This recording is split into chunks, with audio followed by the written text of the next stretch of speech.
everybody, my name is Mitchell Doig. I'm the Clinical Services Associate Director at Bridges to Change, and today I'm hoping to show you how to make focaccia or I don't know how to pronounce it, bread. It's a really quick, passive process. Something it's kind of very low energy for a Sunday afternoon when you haven't really even got out of your PJs. So I'm gonna throw some ingredients up on the screen right now. Something to bear in mind is yeast might be a little difficult to get a hold of right now. I had some good luck getting this huge package for actually pretty cheap at a bakery down the street. So if you can, check a bakery nearby you. But otherwise, all you will need for the base of this is olive oil, flour, salt, and yeast.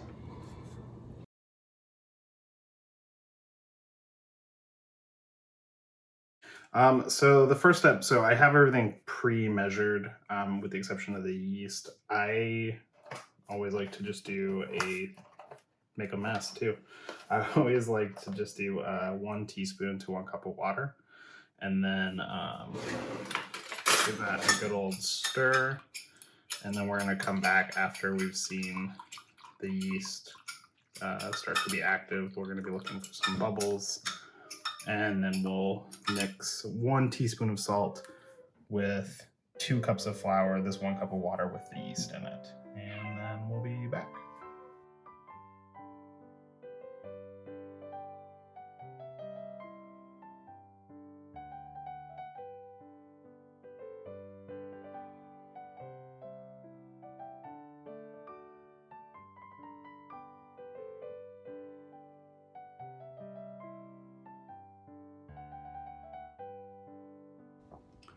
Okay, so now that your yeast has been sitting in your warm, not too hot to touch water, go ahead and add 1 teaspoon of salt to your 2 cups of flour.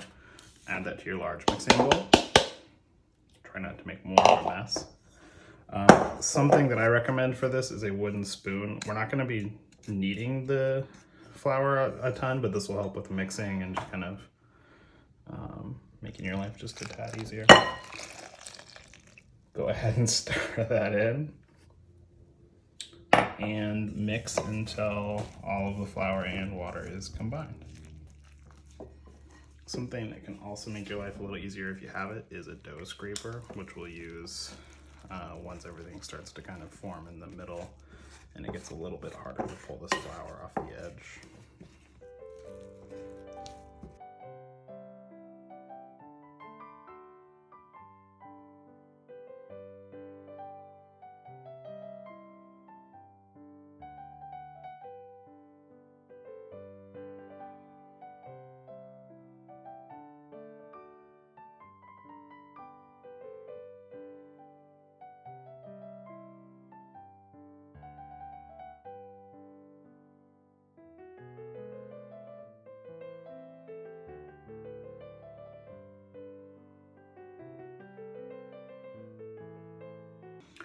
Okay, now that that's all mixed thoroughly together, what you're gonna wanna do is either cover it with a towel or some saran wrap to rest until it's been doubled. So we'll come back after it has doubled in size.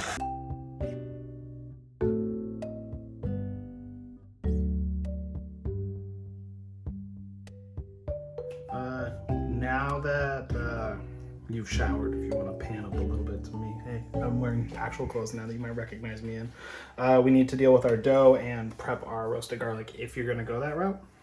So the first thing to do is look at your beautifully risen dough. I was actually gone a little bit longer than I meant to be, but it's nice and stretchy. So you want to dump this into your pre-oiled 8x8 baking pan. I used about 3 tablespoons of olive oil. I would recommend using olive oil for the majority of this, but feel free to use whatever kind of oil or butter that you'd like. I'm just gonna scrape the remainder there. This is Again, part of the reason I liked making this bread in particular is we're just gonna let this set in here. It's gonna spread to the edges almost by itself, but I'm gonna give it a little bit of a start. Let this kind of spread and rise again for about an hour. First thing you're going to want to do before prepping your garlic is preheat your oven to 400 degrees. And then with a knife on a cutting board, just chop the top of an entire head of garlic off. So you get kind of all of the cloves exposed like so. Take a bit of aluminum foil and drizzle some olive oil over the top. Generous will be better. Then just go ahead and just wrap and twist onto the top and pop this in the oven for between 40 and 45 minutes. We're gonna be putting the dough itself into the oven in about an hour. And so this will be ready just in time to put it and our olives in all the little dimples. So we'll see you in about an hour. The garlic has been out of the oven for about 10 minutes, so it should be cool enough to handle, I hope. It'll smell really good. I had it done to your house. But when you open it, you'll see this really beautiful caramelized garlic. The really cool thing about doing it this way too is you can actually just press on the sides of the cloves themselves to push the garlic out. So we're going to do that and chop up. Get one more. And you can set that aside. This, from what I understand, and have used, these are still good in your fridge for about a week after you roast them. So we're just going to chop these up just a little bit. And I'm going to mix these with some Clamato olives that I chopped while I was waiting for the garlic. Hands are gonna smell real wild this week. So the next thing we want to do is take our rag off of our rised dough and add 3 more tablespoons of oil, olive oil, across the surface. I like to just drizzle. And then we're going to dimple, put our toppings in, and put it in an oven that is now preheated to 450 degrees, which we'll do for between 20 and 25 minutes. Usually it will go that whole 25 minutes. I'm going to kind of spread this across before I dimple it so your fingers don't stick. And then it's the fun part. You just dimple, dimple, dimple.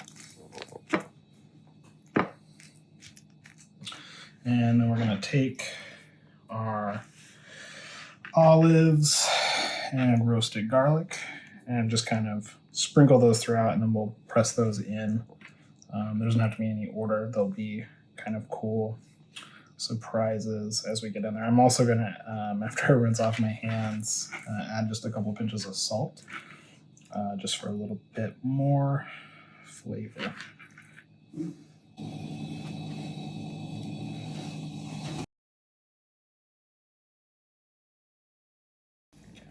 Yeah, like I said, I'm just gonna add just a little kind of ease over, a pinch of salt all over it, and then we're just gonna spread these out just a little bit better, and then just kind of press them in lightly so that the garlic doesn't get super burned or anything.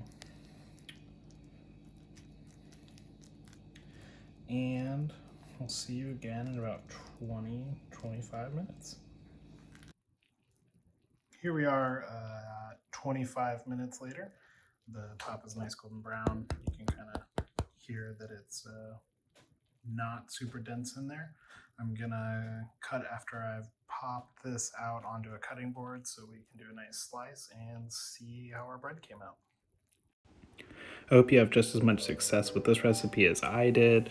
You can add kind of whatever flavorings you'd like. I've used rosemary in the past. This is the first time I've actually used olives. It worked out really, really well, and I definitely recommend it. But one of the great things about this bread is you can make it with just very few ingredients and flavor it with whatever you have around.